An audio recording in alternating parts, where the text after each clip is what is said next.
සංකීර්ණ ප්‍රතිරෝධ ජාලයක සමග ප්‍රතිරෝධය සෙවීම සම්බන්ධ ගැටලුවක් විසඳන්න යන්නේ. මම මේ සම්බන්ධව කරපු කලින් වීඩියෝ එක බලපු දරුවෙක් මගෙන් මෙන්න මේ වගේ ප්‍රශ්නයක් ආවොත් කොහොමද විසඳන්නේ කියලා අහලා ඉවලා තිබුණා. ඉතින් ඒ දරුවට මේක විසඳ ගැනීම සහ අනිත් අයටත් උපකාරයක් වන නිසා මම කල්පනා කරා මේක විසඳන්න. හරි, අපි දැන් මේ ගැටලුව බලමු. ඉතින් මේකේ කියලා තියෙන්නේ මේ විදිහට මේ සංකීර්ණ ප්‍රතිරෝධ ජාලයක් දීලා තියෙනවා. ඒගොල්ලෝ දෙනවා ලක්ෂයන් දෙකක් මේ මෙතන උඩ A මේක B. ඉතින් මෙන්න මේ AB ලක්ෂ්‍ය දෙක හරහා මේ ජාලයේ සමග ප්‍රතිරෝධය අහනවා ඒගොල්ලෝ. ඒතර මේ සම්බන්ධ කරලා තියෙන එකිනෙක ඒ ප්‍රතිරෝධයන් වල අගයන් දීලා තියෙනවා මේකේ R කියලා. ඒතර අපිට R ඇසුරෙන් මේ සමග ප්‍රතිරෝධයට ප්‍රකාශනයක් ගන්නයි ඕනේ මේකේ. හරි. දැන් මම මේ ගාන වෙනම උත්තරය ගන්න විස්තර කිරීම පිණිස මම වෙනම එකක් ගත්තා මෙතන ලොකුවට.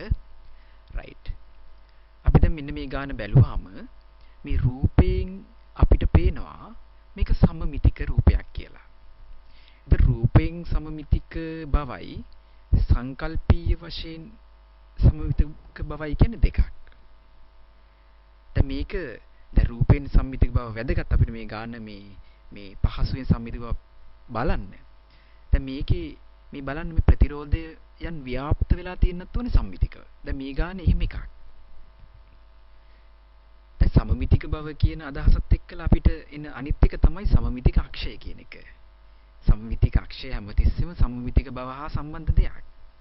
දැන් මේ ගානේ විශේෂ ලක්ෂණයක් තියෙනවා. මේ ගානේ සමමිතික අක්ෂ දෙකක් තියෙනවා. දැන් ඔයගොල්ලෝ බලන්න එකක් මේ සිරස්ව ගත්තොත් අපි ඒක මේ ධාරාව යන දිශාවට තියෙන. දැන් ධාරාව අපි ගත්තොත් A ගෙන් එවලා B ගෙන් ඔහොම එළියට ගන්නවන්නේ. ඒතර මෙන්න මෙහෙම ගලන ධාරාවට දැනෙන සම්පූර්ණ ප්‍රතිරෝධයනේ අහන්නේ මේකෙන්. ඒතර මෙන්න මේ ධාරාව ගලන දිශාවට තියෙන සම්මිතික අක්ෂය අපි හිතමු සිරස් කියලා. ඔහොම සිරස්ස තියෙන අක්ෂය සම්මිතික අක්ෂය. ඒතර ඒ සමමිතික අක්ෂය මේකේ තියෙනවා. ඒතර ඒ සමමිතික අක්ෂයට අදාළව වෙනම කතන්දර ටිකක් තියෙනවා. ඒක අපි ඉගෙන ගමු. ඊට අමතරව ඊට ලම්බක අක්ෂය මේ බලන්න මේ ධාරාව යන දිශාවට ලම්බකව මෙන්න මේ පැත්තට තියෙනවා මේකේ සම්මිතිය. ඒතර මේක සම්මිතික අක්ෂය. ඒතර මේ සමමිතික අක්ෂයට අදාළව වෙනම කතන්දර ටිකක් තියෙනවා. ඒ කතන්දර වර්ග දෙකක් ඒවා. අපි ඒකත් බලමු. හරි.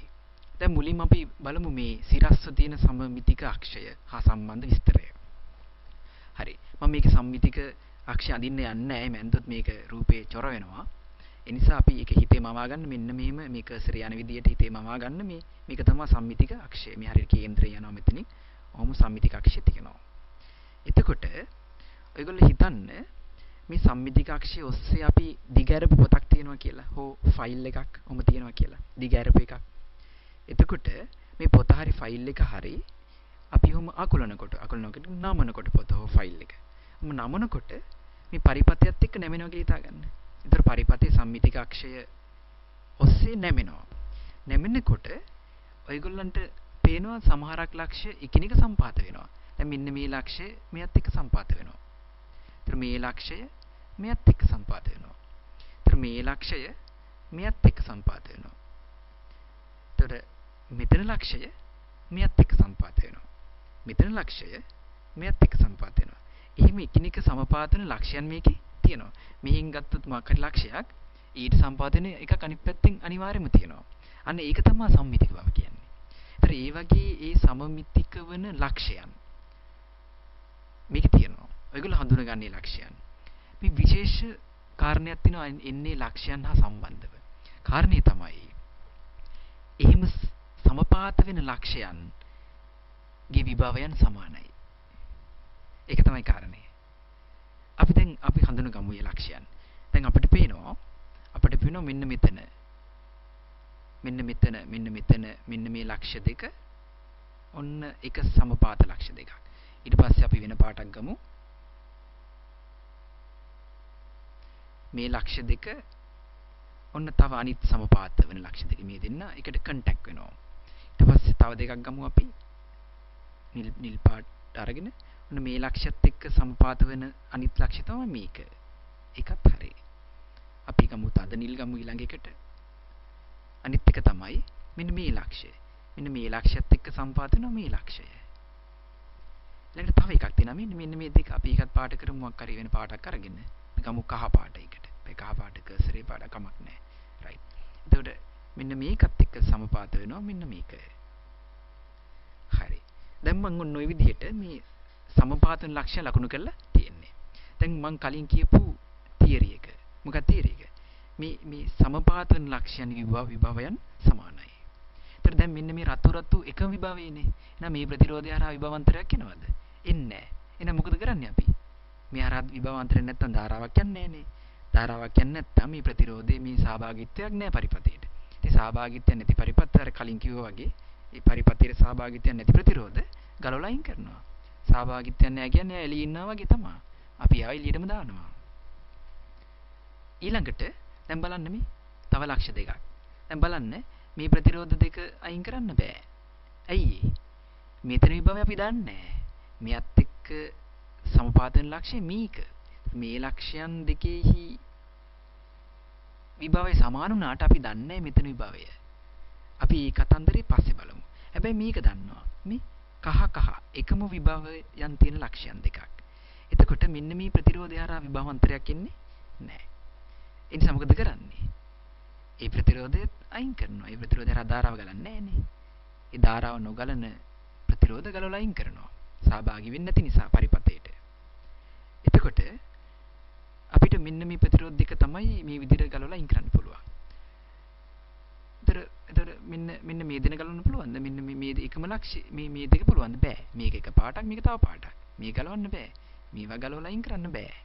ඒතර මෙන්න මේ දෙන්නගේ කතන්දරේ වෙනම කතන්දරයක්. අපි ඒක පස්සේ බලමු. දැන් එතකොට මෙන්න මේ දෙන්න අයින් කරාට පස්සේ මම පරිපතේ පහසු පිනිස කලින්ම ඇඳගත්තා මේ විදිහට. දැන් ඔයගොල්ලන්ට පේනවා මේක. ඒතර ගලවලා අයින් කරලා තියෙන්නේ මෙන්න මේ දෙන්න විතරයි. ඒතර මේ දෙන්න ගලවලා අයින් කරපු මූලධර්මය මොකද්ද? මතක තියාගන්න. මොකද්ද ඒක? ඒක තමයි මෙන්න මේ ධාරාව ගලා යන දිශාව ඔස්සේ තියෙන සමමිතිය හා සම්බන්ධව තමයි ඒ දෙන්න ඒක අයින් කරේ. මේ ප්‍රතිරෝධය සහ මේ ප්‍රතිරෝධය. එතකොට ඊළඟට අපි මොකද කරන්නේ දැන්? මේක තවත් සරල කරන්න පුළුවන් පරිපතේ. අනිත් කාරණේ තමයි අපි හිතනවා අර මං ඊට පස්සේ කියපු අනිත් සම්මිතිකක්ෂය. මොකක්ද ඒක? ඒක මේ ධාරාව ගලා යන දිශාවට ලම්බක පැත්තට තියෙන සම්මිතිකක්ෂය. ධාරාව මෙහෙට ගලන්නේ මෙන්න මේ විදිහට. ඒතර මේ සම්මිතිකක්ෂය මං අඳින්නේ නැහැ මේකේ. ඔන්න මට ඒක අඳින්නත් පුළුවන්. අපි පස්සේ අඳිමු ඒක. මෙන්න මේක. මෙන්න මේ සම්මිතිකක්ෂය. කොහොම? මේ අක්ෂ ඔස්සේ සමමිතිකයි පද්ධතිය. ඔයගලන්ට පේනවා මේක. අර කලින් කියපු ෆයිල් එකේ උදාහරණය ගන්න. ෆයිල් එකේ මේ මධ්‍ය අක්ෂය මෙන්න මේක ඔස්සේ තියාගෙන දිගහැරපු ෆයිල් එක නමන්න. දිගහැරපු පොතක් නමන්න, හකුලන්න පොත. එතන මොකද වෙන්නේ? මෙයත් එක්ක මේ ලක්ෂයක් ඉන්න සම්මිතියට. මෙයත් එක්ක මෙතන ලක්ෂයක් ඉන්නවා. මෙයත් එක්ක මෙතන ලක්ෂයක් ඉන්නවා. මෙයත් එක්ක මෙතන ලක්ෂයක් ඉන්නවා. එතකොට මං අහනවා වැදගත් කාරණයක් මෙතන. දැන් මෙතන විභවයයි මෙතන විභවයයි සමානයිද? මේකේ වගේ. එහෙම වෙන්නේ නැහැ මේකේ. මෙතන අක්ෂය වෙනස්. එහෙම වෙන්නේ මේ කලින් ඩිෆයින් කරපු අක්ෂයට. මේ අක්ෂයට කතන්දරේ ඒ කතන්දර නෙමෙයි වෙන කතන්දරයක්. ඒක අපි ඉගෙන ගමු. ඒතර මෙතන මේ විභවය මෙතන විභවය එහෙම සමාන වෙන්නේ නැහැ. මේක වෙන අක්ෂයක්. මේ අක්ෂයේ වැදගත් එකම එක කාරණයක් තියෙනවා. ඒක තමයි මෙන්න මේ අක්ෂය ඔස්සේ හැම ලක්ෂයකම විභවය සමානයි. ඒක අපිට තර්ක කරලා ගන්නත් පුළුවන්. ඒක අපි මුලින් ඒක ඉගෙන ගන්න පස්සේ අපි බලමු තර්ක කරලා ඒක කොහොමද එන්නේ කියලා. මෙන්න මෙහෙම ඇන්දොත් අපි මේ සම්මිතික අක්ෂයක් මෙන්න මේ සම්මිතික අක්ෂයේ හැම ලක්ෂයකම විභවයන් සමානයි. ඒක තමයි කාරණය. ඒතර දැන් මෙතන විභවයත් එකයි මෙතන විභවයත් එකයි මෙතන විභවයත් එකයි. මේ ඔක්කොම විභවයන් සමානයි. ඒතර මෙතන විභවය සමාන නිසා මේක අර ධාරාව ගලන්නේ නැහැ. ඒතර මේක අපිට අයින් කරන්න පුළුවන්. මේක මට ඔහම අයින් කරන්න පුළුවන්. ඔහම අයින් කරන්න පුළුවන්. ඒතර මෙතන විභවයත් සමානයිනේ. ඒ නිසා දැන් මේක අයින් කරන්න පුළුවන්. කලින් මේක අයින් කරගන්න එහෙම කලින් අපිට එහෙම මූලධර්මයක් නැහැ කලින්. දැන් මූලධර්මයේ ගත්තා. දැන් අපි අයින් කරා. හරිද? රයිට්. දැන් මම මේක පහසු පිණිස මකලම අයින් කරනවා. එක මකලම අයින් කරනවා.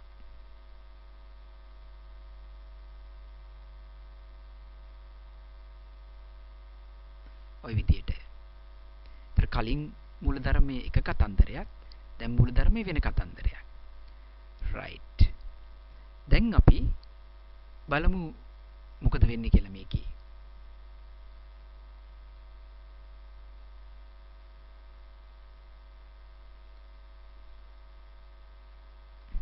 right. හරි. දැන් අපි හිතමු මෙන්න මේ B ලක්ෂ භූගත කරා කියලා හිතමු. ඕම් භූගත කරා. පොළොවට සම්බන්ධ කරා. ඒතර මෙතන විභවය මොකද වෙන්නේ? විභවය ශූන්‍ය වෙනවා. මෙතන 0 වෝල්ට්. අපි හිතමු මෙතන වෝල්ටේජ් එක V කියලා. වෝල්ටේජ් එක කියන්නේ මෙතන විභවය. ඒතර මෙතන වෝල්ටේජ් එක කියන්නේ වෝල්ටීයතාවය. ඒ කියලා කියන්නේ විභව අන්තරය. මෙතන බිඳුව නම් මෙතන විභවයම තමයි විභව අන්තරය වෙන්නේ. අපි හිතමු මෙතන විභවය V කියලා. ඒතර මේ සම්පූර්ණ විභව අන්තරය AB හරහා V ම තමයි. හරි? right. දැන් මෙන්න මේ උඩ කොටස අපි කියන සම්මිතික අක්ෂයෙන් උඩ කොටස හා සර්ව සමයි මේ යට කොටස. ඔයගලන්ට පේනවා. මේ සර්ව සම කොටසක් තියෙන්නේ. ඔහොම. එතකොට මේ උඩ කොටසේ අපි නිකන් හිතුවොත් එහෙම ප්‍රතිරෝධයක්, ඒ ප්‍රතිරෝධයයි මේ යට කොටසක් හිතුවොත් ඒ ප්‍රතිරෝධයයි සමානයි. ඒතර ප්‍රතිරෝධ සමාන නිසා මේ විභවාන්තරයන් සමානව බෙදෙනවා. මොකද ධාරාවත් සමානයිනේ. ඒ නිසා ඒතර අපිට පුළුවන් මෙන්න මේ සම්මිතික අක්ෂය ඔස්සේ විභවය ගන්න. මම ගත්ත මෙහෙම සම්මිතික අක්ෂයම තියෙනවා. ඒතර මෙන්න මේ සම්මිතික අක්ෂයේ විභවයේ වෙන්නේ V බෙදීම 2යි. ඒකට හේතුව මේ උඩ කෑල්ලයි මේ යට කෑල්ලයි සමාන නිසා. මේක අමතර කාරණයක්. මේ මම කියපු එක. හරිද? right. අපිට මෙන්න මේක මේ අමතර කාරණයක් විදියට මේ වෙලේ ඔප්පු කරන්න පුළුවන්. මම මේකයි මේ කිව්ව එක මතක තියාගන්න. මේ V බෙදීම දෙකම වෙන්න ඕනේ නැහැ. මෙතන කොහොම හරි මේ අක්ෂය ඔස්සේ විභවයන් සමාන වුණා නම් අපිට මේක අයින් කරගන්න පුළුවන්. right. දැන් අපිට ඕනේ මේකේ සමග ප්‍රතිරෝධය ගන්න. right. දැන් මම තව කාරණයක් කරන්න හදන්න ඔයගොල්ලන්ට මේක ලේසි වෙන්න. හිතන එක. දැන් අපි තුමු මෙහෙම. දැන් මේ පරිපතේ දැන් ධාරාව ඔහොම එනකොට ධාරාව මෙහෙම එනවා. ඉතින් ධාරාව ඔහොම එනවා. මෙතනින් ධාරාව ඔහොම කියලා ඔහොම යනවා. මේක B කරා. මෙතන ධාරාව ඔහොම එනවා. මේ පැත්තෙන් ඔහොම යනවා. මේ ගිල්ල මේ B කරා යනවා ඔහොම ධාරාව. හරිද? එතකොට දැන් අපිට මෙන්න මෙතනයි විභවයන් හැදෙනවන්නේ. අපි කලින් කිව්වා මේ විභවයන් දෙක උදින් සමානයි කියලා.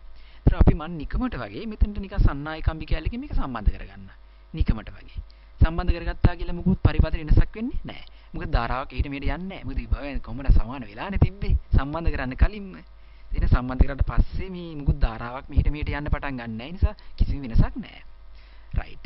ඒතර මම සම්බන්ධ කරනවා මම මෙතනත් කිව්වනේ මෙන්න මෙතන විභවයයි මෙතන විභවය සමානයි කියලා. ඉතින් මම ඔහොම සන්නායකෙක් දැන් අලුතෙන් දාලා සම්බන්ධ කරගන්නවා. ඔහොම. සම්බන්ධ කරගත්තා කියලා මොකෝත් වෙනසක් වෙන්නේ නැහැ පරිපතේට. හරි. දැන් මම කියවනේ මෙන්න මෙතන විභවය මෙතන විභවය සමානයි කියලා. ඒතර එහෙම සමාන විභවයන් තියෙන ලක්ෂ දෙක මම ඉතින් ඔහොම සන්නායක කම්බියකින් ඔහොම සම්බන්ධ කරගත්තා කියලා මේ ඔරිජිනල් කරන්ට් එකට කිසිම බලපෑමක් වෙන්නේ නැහැ. දැන් ඔයගොල්ලන්ට පේනවා වෙනම දෙයක්. දැන් මේ ලක්ෂයකට සම්බන්ධ වුණානේ. දැන් මේ ප්‍රතිරෝධ දෙක මොකද උනේ? සමාන්තරගත ප්‍රතිරෝධයක් වුණා. ඒතර මෙන්න මේ R සමාන්තරගත වුණා. ඒතර ඒක සමකේ බලන්න ගන්න. ඒක සමකේ කීය දෙන්නේ? දැන් මෙතන R අයින් කරන්න පුළුවන් අපිට. ඒතර මෙතන R අයින් කරා අපිට ගන්න පුළුවන් ඒක. දැන් මෙතන මේ R එක අයින් කරාම මේ R එක කොහොම අයින් කරා? මොකද මේ දෙන්න සමාන්තරගතයිනේ මෙතනින් සම්බන්ධ වෙච්ච නිසා. එහෙනම් මෙතන තනි එකක් දැම්මා. මොකක්ද ඒක? R බෙදීම 2යි. මොකද R සමාන්තරගතයි සමකේ R බෙදීම 2යි. ඒක දැන් මෙතන තියෙන්නේ. හරි. ඊළඟට දැන් මෙන්න මේ ලක්ෂයන් එකම ලක්ෂයක්. ඊට පස්සේ දැන් මෙතනින් ඔහොම මෙන්න මේ දෙන්න ගලවලා මෙන්න තනි එකක් දාන්න පුළුවන්. ඊට පස්සේ මෙතනින් ඔහොම ධාරාව වෙලා ඔන්නෝම දෙපැත්තට ඔන්නෝම යනවා ඔහොම ධාරාව. ඒතර දැන් මෙතනින් ඔහොම යන ධාරා ටික මෙයා යන හරහා යන ධාරාවම තමයි මේ හරහා එන්නේ තාපව්. ඒ නිසා මේ ධාරා සමාන නිසා මේ දෙන්න මොකද වෙන්නේ? ශ්‍රේණිගතයි. ඒතර මේක R මේ R දෙකම අයින් කරලා අපිට දාන්න පුළුවන් මොකද්ද මෙතෙන්ට? 2R එකක් මෙතෙන්ට දාන්න පුළුවන්. බලන්න මේ පැත්තත් ඒ කතාවමයි. ඒතර මෙහෙම යනවා මේ ධාරා සමානයි. ඒතර මේ දෙන්නම ඔහම අයින් කරලා අපිට තනි එකක් දාන්න පුළුවන්. ඔහම 2R කියලා තනි එකක්. ඔහම දාන්න පුළුවන්. හරි. ඊට පස්සේ ඔන්න බලන්න මේ අක්ෂය. දැන් මේ ඔක්කොම එකම පොයින්ට් එකට සම්බන්ධ. මේකත් මෙතෙන්ට සම්බන්ධ, මේකත් මෙතෙන්ට සම්බන්ධ, මේකත් එතෙන්ට සම්බන්ධ, මේකත් මෙතෙන්ට. මේ ඔක්කොම මේ ප්‍රතිරෝධ මේකේ මේ ප්‍රතිරෝධ ඔක්කොගේම මේ ඒකාග්‍රයක් එකම ලක්ෂයකට සම්බන්ධයි. ඒතර මේ ප්‍රතිරෝධ ඔක්කොගේම මේ දෙන්න වෙන තනි එකක් ගත්තා. ඒතර 2R කියලා ඔහම එකක්. ඊට පස්සේ මෙතන ගත්තාම 2R කියලා එකක්. ඔහම. ඊට පස්සේ 2Rුයි මේ 2Rුයි මේ එකම ලක්ෂය. ඒ විතරන්නේ මේ ආරොත් ඒ ලක්ෂ දෙකටමයි. මේ ආරොත් ඒ ලක්ෂ දෙකටමයි. මේ මෙතන 2R ඒ ලක්ෂ දෙකටමයි. මේ 2R ඒ ලක්ෂ දෙකටමයි. ඒතර බලන්න මෙතනින් 2R තියෙනවා, මෙතනින් 2R තියෙනවා, මෙතනින් R තියෙනවා, මෙතනින් R තියෙනවා, මෙතනින් 2R තියෙනවා, මෙතනින් 2R තියෙනවා. මේ ඔක්කොම එකම සමාන්තරගත පද්ධතියේ ප්‍රතිරෝධයන්. ඒතර මේ ඔක්කොම වෙනුවට අපිට කෙලින්ම අපි ගන්නවා ඒ ඔක්කොම වෙනුවට මොකද කරන්නේ මේ ඔක්කොම ප්‍රතිරෝධයන් ටික කොහොම ගලවලා අයින් කරලා අපිට තනි ප්‍රතිරෝධයක් දාන්න පුළුවන්. මොකක්ද මේ ප්‍රතිරෝධයගේ? බලන්න දැන් ඒක කීය දෙන්නේ බලන්න. ඔන්න මෙතනින් එනවා 2R. මෙතනින් එනවා 2R. මේක බලන්න මෙතනින් එනවා 2R. මෙතනින් එනවා 2R. 2R ඒවා හතරක් සමාන්තරගතයි. කීයද සමකය? 2R ඒවා හතරක් සමාන්තරගතයි. සමකය කීයද? 2R ඒවා හතරක්. 2R ඒවා හතරක් කියන්නේ 2R බෙදීම 4යි. ඒ කියලා කියන්නේ R බෙදීම 2යි. ඒතර මෙන්න මේ නිල් පාටින් ලකුණු කරපු එක R බෙදීම 2යි. ඒතර මෙතන ඔක්කොම R බෙදීම 2යි. අපිට තව දෙකක් තියෙනවා මෙතන. ඔයගලන්ට පේනවා මෙතන තව දෙකක් මෙතන තියෙනවා මේ විදිහට. ඒතර දැන් මෙතන ඔන්න 2R තියෙනවා, මෙතන 2R තියෙනවා, මෙතන 2R තියෙනවා, මෙතන 2R තියෙනවා. ඒතර 2R ටිකේ විතරක් සමකේ මොකද්ද වෙන්නේ? R බෙදීම 2යි. 2R ඒවා හතරක් සමාන්තරගතයි, 2R බෙදීම 4යි. ඒ කියන්නේ R බෙදීම 2යි. ඊට පස්සේ තව තියෙනවා මෙන්න මේ R එකක් තියෙනවා, R එකක් තියෙනවා. ඒතර R එකක් තියෙනවා, R එකක් තියෙනවා. ඒතර R ඒවා දෙකක් සමාන්තරගතයි. ඒ දෙකේ සමකය R බෙදීම 2යි. ඒ දෙකේ සමකය R බෙදීම 2යි. දැන් ආයෙනවා R බෙදීම 2කුයි R බෙදීම 2කුයි ආය සමාන්තරගතයි මේ පද්ධතිය. ඒතර R බෙදීම 2යි R බෙදීම 2යි සමාන්තරගතයි කියන්නේ R බෙදීම 4යි. R බෙදීම 4යි. ඒතර මේක තමයි මම මෙන්න මේ නිල් පාට ඉරක් ඇඳලා කපලා අයින් කරපු ප්‍රතිරෝධ ටිකේ සමකය. ඔන්න ඒකේ සමකය. ඒ සමකය හරි. මෙතනින් තියෙනවා R බෙදීම 2ක්. ඒතර මෙතනින් මේ ඔක්කොමට එනවා R බෙදීම 4යි. ඒ දෙන්න දැන් මොකද වෙන්නේ? ශ්‍රේණිගතයි. ඒ දෙන්න ශ්‍රේණිගත හින්දා ඒ දෙන්න එකතු කරන්න ඕනේ දැන්. ඒ දෙන්න එකතු කරනවා. එතකොට අපිට එනවා මෙතනින් R බෙදීම 2ක් තියෙනවා මෙහෙම ශ්‍රේණිගත. මෙන්න මේ ටික ඔක්කොම වෙනුවට ගලවලා දාන්න පුළුවන් R බෙදීම 4ක්. ඒතර ඒ දෙන්න ශ්‍රේණිගතයි. එතකොට අපිට එකතු කරන්න ඕනේ මොකද්ද? උඩින් තිබ්බ R බෙදීම 2 එකතු කරනවා මේ යට නිල් පාටින් අයින් කරපු R බෙදීම 4 ප්‍රතිරෝධයන් ටික. කීයද මේකේ උත්තරේ? කීයද ඉන්නේ උත්තරේ මේකේ? කීයද මේකේ උත්තරේ එන්නේ? මේක හිතේ වැඩි කරගන්න උඩ යටයි දෙකෙන්. ඒතර මෙතන 4 වෙනවා, මෙතන 2යි R වෙනවා. මෙතන 4 කොහොමද තියෙනවා? ඒතර 4 එළියට ගන්නවා. 4 එළියට ගත්තාට පස්සේ මොකද වෙන්නේ? මෙතන 2යි R ධන R කියන්නේ 3යි R වෙනවා. මේක 3යි R වෙනවා. එතකොට මේක 3යි R බෙදීම 4යි. මෙන්න මේ එක භාගික මෙන්න මේ උඩ භාගෙම සම්පූර්ණ ප්‍රතිරෝධය. ඇත්තට මේ උඩ භාගේ හරියටම සම්මිතිකයි යට භාගෙට. ඒ නිසා යට භාගේ ප්‍රතිරෝධයත් අපි ගත්තොත් එන්නේ ඕකම තමයි. ඕන්නම් පස්සේ ගමු ඒක. ඕන්නම් මම අරන් පෙන්නන්නම් ඒක. ඒකත් එන්නේ මේකම තමයි. මේ උඩ භාගේ ප්‍රතිරෝධය. මේක තමයි උඩ භාගේ කොටසේ ප්‍රතිරෝධය. උඩ භාග කොටසේ ප්‍රතිරෝධය. සම්පූර්ණ එක. රයිට්? ඔන්න යට භාග කොටසේ ප්‍රතිරෝධයක් තියෙනවා මොකද්ද? ඒ යට භාග ඒකෙත් වෙනවා මෙයාගේමයි. මේ යට භාගයේ ඒක ප්‍රතිරෝධයත් මොකක්ද දෙන්නේ? ඒකත් වෙනවා 3R බෙදීම 4ක්. දැන් මොකද වෙන්නේ? මේ උඩ භාගයේ යට භාගයේ ඔන්න ශ්‍රේණිගතව සම්බන්ධ වෙන්නේ. ධාරාව ගලන දිශාව ඔස්සේනේ තියෙන්නේ. ඒතර මෙන්න මේක 3r බෙදීම 4යි. මේ 3r බෙදීම 4යි මොකද වෙන්නේ? ශ්‍රේණිගතයි. ඒතර මේ දෙක එකතු කරන්න ඕනේ. සමාන ඒවා දෙක එකතු වෙන්නේ කියන්නේ මේක දෙකෙන් ගුණ කරා වගේ තමයි. ඒ නිසා පරිපතේම සම්පූර්ණ සමක ප්‍රතිරෝධය R equivalent එක එනවා අපිට කොහොමද 3r බෙදීම 4 වගේ කී ගුණයක්ද? ඒ වගේ දෙගුණයක්. ඒ කියලා කියන්නේ උත්තරේ මොකද්ද? 3r බෙදීම මේ දෙක 2යි.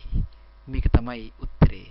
අපිට අවශ්‍ය නම් මම පෙන්නන්නම් ඔයගොල්ලන්ට කොහොමද යට භාගෙත් සමග ප්‍රතිරෝධය 3r බෙදීම 4ම වෙන්නේ කියලා. ඔන්න බලන්න ඒ කියන විදිය. ඔන්න බලන්න ඒ කියන විදිය. යට භාග ප්‍රතිරෝධය කොහොමද ඒක එන්නේ කියලා බලන්න.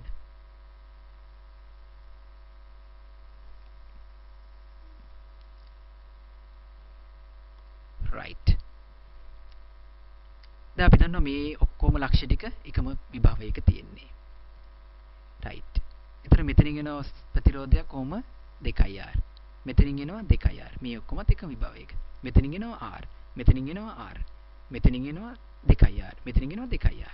ඒතර මේ 2r ටිකම තමයි මෙතන තියෙන්නේත් මේ. ඒතර කීයද? 2r ඒවා 1යි 2යි 3යි 4යි. ඒතර 2r ඒවා 4ක් සමාන්තරගතයි. කියන්නේ 2r බෙදීම 4යි. 2r බෙදීම 4යි කියන්නේ මේ උත්තරේ ඉන්නේ. මෙතන මේ ගත්ත උත්තරෙමයි ඉන්නේ. 2r බෙදීම 4යි කියන්නේ r බෙදීම 2යි.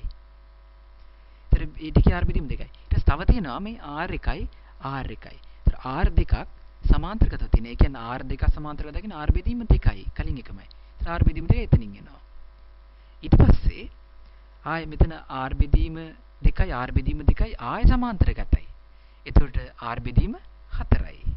ඔන්න ඒක මේ උඩ නිල් කෑල්ල වගේ. ඔන්න මන් දැන් යටත් ඒ වගේම නිල් පාටියක් යනවා. ඔන්න මේ ඔක්කොම ටික ගලවලා අයින් වෙනවා කියන්නේ. ඒතර ඒ ගලවලා අයින් වෙන්නේ මෙන්න මේ වගේම කෑල්ලක්. හරිද? දැන් මොකද වෙන්නේ? ඊළඟට දැන් මෙතන තියෙනවා 3r බෙදීම 4ක්. දැන් r බෙදීම 4යි. ආයේ මෙතන මොකද වෙන්නේ? මේ දෙන්නත් ආයේ මේ 1 ලක්ෂයක් වුණා. මේක 1 ලක්ෂයක් ආයේ මේ දෙන්න අයින් වෙලා මෙතනත් r1යි ආයේ සමාන්තරගතයි. ඒතර r බෙදීම 2ක් එනවා. ඒතර ආයේ මේක r බෙදීම 2ක් මෙතන තියෙනවා. මෙතන තියෙනවා අර ගත්ත r බෙදීම 4. ඒතර r බෙදීම 2යි ආයේ r බෙදීම 4යි ආයේ ශ්‍රේණිගතයි. ආයේ මේ දෙන්න එකතු කරනවා.